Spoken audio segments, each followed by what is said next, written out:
बेटा तो है मगर बेटी नहीं है। अच्छा एक बात और बता दें आपको, बेटा होना आवश्यक है, लेकिन बेटा से भी कई ज्यादा होना बेटी का भी आवश्यक होता है।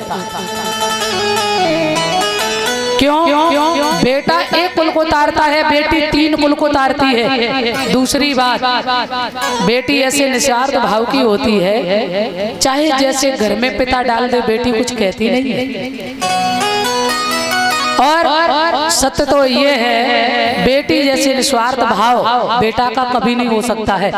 जेठ की दोपहरी पिता सो रहा है, बेटा से पानी मांगा, बेटा पानी दो। बेटा ने लाल आंखें और निकाल दी। अरे बोले तुम्हारे पास में तो बैठना ही बेकार है, कोई न कोई लगाई रहते हैं दुनिया का ड्रामा, ये कर दो वो कर दो, अब तो कल से तुम्हारे पास ही नहीं आना है। बेटा पानी नहीं देता है, और बेटा पानी देता भी है तो कब? मरने के बाद। ध्यान देना, बेटा पानी कब देता है? मरने के बाद। और बेटी पानी जीवित जी देती है बाप को। बेटी जान ले कि मेरा बूढ़ा बाप प्यासा है, भूखा है, जाएगी दौड़ के पानी भर के लोटा लाएगी और अपने बाप को, लो बापू पी लो पानी, आपको प्यास लगी। बाप खेत से काम करके आया है और चाहे कितनी थकी हुई बेटी क्यों न हो, और दौड़ के जाएगी, पिता के हाथ से बैल भी पकड़ लेगी, खुद बांधेगी और कहेगी पिताजी तुम तो बस ले पानी पकड़ो, हाथ पैर धुलो और भोजन करो। यहाँ तक बेटी अपने ससुराल भी जब जाती है ना, तो भी अपनी मैया से कहती है कि हमारे पिता का ध्यान रखना माँ।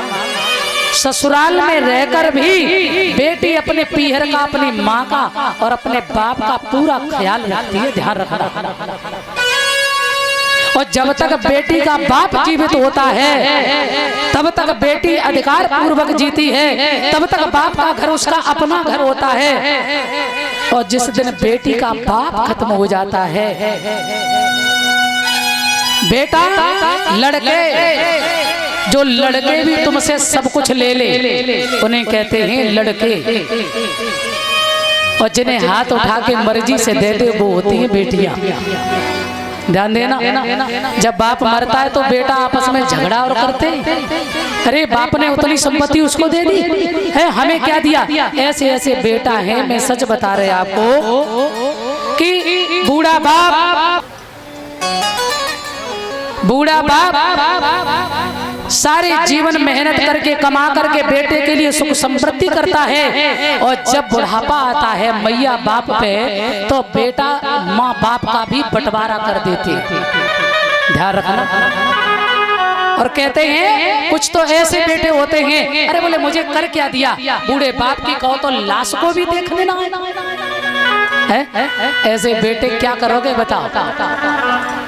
मैं ये नहीं कह रही कि बेटे खराब होते जरूरी, मगर कभी बेटी अगर घर में पैदा हो तो मातम मत मनाओ कि घर में कौन नाती आओ तो बाबा बड़े खुश, और बेटी आ गई तो पराए घर को घूरो, ऐसे कभी मत सोचो। बेटी जान ले कि मेरे पिता की मृत्यु हो गई, कम से कम 10 किलोमीटर दूर से रोती हुई आएगी और दहली पर आकर के सर पटक देती है और कहती है पिताश्री आज के बाद ये मेरे लिए देरी पराई हो गई, आज से ये मेरा घर नहीं है, आज से ये पराया हो गया। क्योंकि माँ जो होती है ना, माँ तो भाइयों के कब्जे में आ जाती है, भाभी और भाइयों की चलती हो जाती है। बोले अब तो मेरा यहाँ है ही कौन। और जब तक बाप जीवित होता है तब तक बेटी शान से जीती है। अगर किसी की बेटी को दुख देना हो ना ससुराल में, उसके बाप को गालियां दो, बेटी कहती है सासू मैया से माँ तू मुझे कुछ भी मत दे, तू पहनने को ना दे, खाने को मत दे, पर मेरे बूढ़े बाप को गाली मत दे माँ। तुझे पता है मेरे बूढ़े बाप ने कैसे शादी की है? तेरे सारे दरवाजे की धूल को इकट्ठा कर लिया उसने, और अभी तक मेरे शादी का, मेरे विवाह का ऋण नहीं चुका पाया। इसलिए माँ मेरे बूढ़े बाप को गाली मत दे। बेटी सब सहन कर सकती है मगर अपने पिता की गालियों को बर्दाश्त नहीं कर सकती है। फिर फिर भी हम कहते हैं कि बेटी नहीं होनी चाहिए।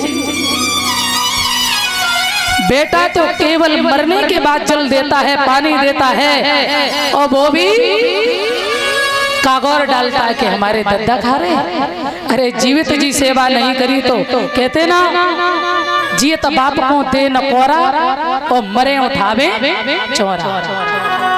का फायदा पीछे तो खूब अगरबत्ती धूप बत्ती लगा, कोई फायदा नहीं है। इसीलिए हमारे अध्यात्म गुरुदेव जी कहते हैं कि माता पिता से बड़ा कुंवर श्री रविराधे जी कहते हैं, मेरे प्रभु कहते हैं श्री रविराधे जी का ये अरमान, माता पिता का करो सम्मान। यदि माता पिता की आपने सेवा कर ली तो कोई भी भगवान आपका कल्याण होने से रोक नहीं पाएगा। और यदि आपके माँ बाप परेशान हैं, दुखी हैं, तो कोई भगवान तुम्हारा कल्याण नहीं कर सकता है। इसलिए माँ बाप से बढ़ के दुनिया में कोई धन नहीं है। बुजुर्गों का सम्मान करो। जनक जी के यहाँ बेटा है पर बेटी नहीं है। जनक ने सोचा मेरे यहाँ बेटी होना आवश्यक है, और जिस दिन घर में बेटी आती है ना, उस दिन समझ लेना घर का भूमि में पूजन हो जाता है।